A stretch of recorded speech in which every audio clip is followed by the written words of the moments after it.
सभी दिल्ली वासियों को शुभकामनाएँ। रेखा गुप्ता जी के सीएम बनने पर हार्दिक शुभकामनाएँ। रेखा गुप्ता भारतीय जनता पार्टी की एक प्रमुख नेता हैं, जिन्होंने दिल्ली की राजनीति में महत्वपूर्ण योगदान दिया। वर्तमान महिलाएँ खुश हैं, दिल्ली खुश है, भारतीय जनता पार्टी खुश है, सभी लोग खुश हैं रेखा गुप्ता जी के सीएम बनने से। काफ़ी वोट मिला है बीजेपी को महिलाओं का, तो अब देखिए किस्मत होती है। इसी बीच आतिशी जी भी दिल्ली की मुख्यमंत्री रह लीं और मुख्यमंत्री रहने के कारण उनको भी बहुत सारे फ़ायदे जो होंगे, बेनिफिट मुख्यमंत्री वाले जो है मिलते रहेंगे। ये होती है किस्मत। बहुत ही कम समय में मुख्यमंत्री रहीं, फिर भी उनको बेनिफिट जो है एज़ एक्स सीएम मिलता रहेगा। वैसे मैं निवेदन करूँगा कि लिंग भेद में ना पड़े। मैं मानता हूँ कि एक महिला को सम्मानित किया जा रहा है, होना भी चाहिए। बट मैं चाहता हूँ कि किसी भी प्रकार का भेदभाव हम लोगों के बीच में ना रहे। तो एक व्यक्ति सीएम बना है, महिला सीएम बनी है, अच्छी बात है।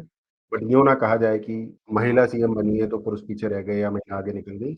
हम सब बराबर हैं और एक सीएम होने के नाते वो सभी के लिए काम करेंगी, पुरुषों के लिए, महिलाओं के लिए, गरीबों के लिए, अमीरों के लिए, पूरे राज्य के लिए काम करेंगी। तो किसी भेदभाव के चक्कर में ना पड़े हम तो ज़्यादा बेटर रहेगा यार, समझ रहे हो आप मेरी बात को?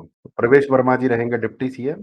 अब यहाँ पर भी वही बात है कि जाटों को साधा गया है, ऐसा कुछ नहीं है। मैं कहूँगा कि काबिल व्यक्तियों को सीएम और डिप्टी सीएम बनाया गया है। हमें चाहिए कि किसी प्रकार की जातिवाद को हम देश में बढ़ावा ना दें।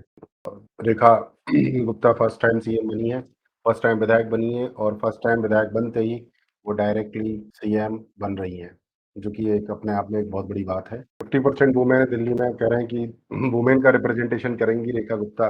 तो भाई मेन का रिप्रेजेंटेशन कौन करेगा? मेन भी तो है दिल्ली में, ऐसा कुछ नहीं है। वो पूरे राज्य की सीएम बनी है, पूरे राज्य का ही रिप्रेजेंटेशन वो करेंगी। और वो होता है राजनीति में कि भई महिला सीएम है, महिलाओं का प्रतिनिधित्व करेंगी। और हकीकत में वो पूरे राज्य का प्रतिनिधित्व करेंगी, किसी एक खास महिला का या सिर्फ़ महिलाओं का प्रतिनिधित्व वो नहीं करेंगी, ऐसा नहीं है। ना ऐसा होता है, ना ऐसा होना चाहिए, ना होगा ऐसा। हरीश खुराना जी कह रहे हैं कि दिल्ली तरक्की करेगी रेखा गुप्ता जी के नेतृत्व में। अब दिल्ली में डबल इंजन की सरकार है तो विकास की उम्मीद ज़्यादा की जाएगी। यूपी में विकास भी हुआ है, भ्रष्टाचार भी कम हुआ है। बट मैं कहना चाहूँगा कि शिक्षा के ऊपर जो ध्यान सरकार को देना चाहिए, वो मुझे अभी तक नज़र नहीं आता है। तो मेरा निवेदन यही है कि सरकार को शिक्षा के ऊपर थोड़ा-सा ज़्यादा ध्यान देना चाहिए।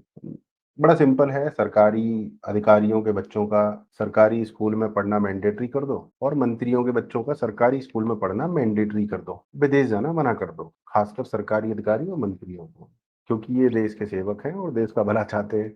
जब इनके बच्चे सरकारी स्कूलों में पढ़ेंगे तो जो है शिक्षा का स्तर ऑटोमेटिकली भाई साहब एकदम बेहतरीन हो जाएगा। आपको पता है ना, जब कोई बड़ा मंत्री-संतरी किसी सड़क पे आता है तो वो सड़क रातों-रात बन जाती है। तो शिक्षा का स्तर भी ऐसे ही चमक जाएगा। बस मैंडेटरी कर दो कि सरकारी अधिकारियों के बच्चे सरकारी स्कूलों में ही पढ़ेंगे। जो भी व्यक्ति सरकारी नौकरी कर रहा है, उसके बच्चे सरकारी स्कूलों में पढ़ेंगे, ये मैंडेटरी कर दिया जाए।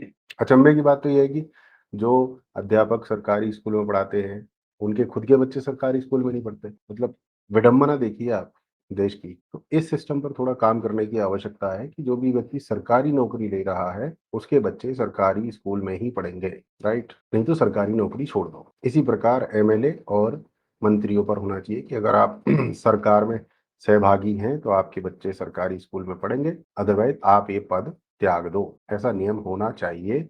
मेरा निवेदन है भारत सरकार से, दिल्ली सरकार से और समस्त समाज से भी निवेदन है कि इसको सपोर्ट करें, वीडियो को लाइक करें, चैनल को सब्सक्राइब करें।